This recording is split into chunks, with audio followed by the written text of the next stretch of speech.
marilah kita sebagai warga KRT Kampung Membulu bersatu hati dan bersatu padu menyokong kepimpinan perjuangan generasi muda dan masa kini seperti yang ditunjukkan, dibuktikan oleh yang berbahagia Tuan Dato' Yusuf Kuro.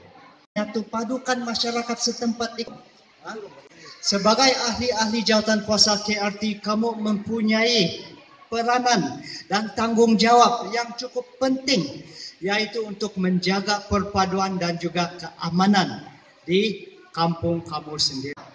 Jadi kamu mesti mempertahankan perpaduan yang kita sudah menikmati. Jangan beri laluan kepada punca-punca yang boleh memecah belahkan kita. Dan kita lihat keprihatinan yang berhormat terhadap KRT di Keningau, di Suk, di Medabawan. Ya, kalau dibandingkan dengan program-program di peringkat negeri yang dianjurkan oleh Jabatan Perpaduan Negara dan Integrasi Nasional, kita lihat yang berhormat Tan Sri Joseph Kurup sanggup meluangkan masa untuk berjumpa dengan kawasan rukun tetangga yang sangat berharga, yang perlu kita hargai.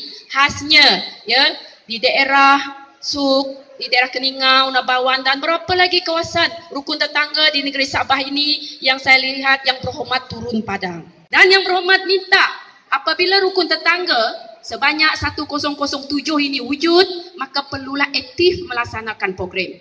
Melalui rukun tetanggalah satu platform yang kita lihat sebagai platform yang boleh menyatu padukan masyarakat, melaksanakan program ke arah kesejahteraan komuniti, program-program keselamatan melalui skim rondaan sukarela. Kerana apabila kita melaksanakan program, perlu kita fikirkan di mana kita dapat peruntukan.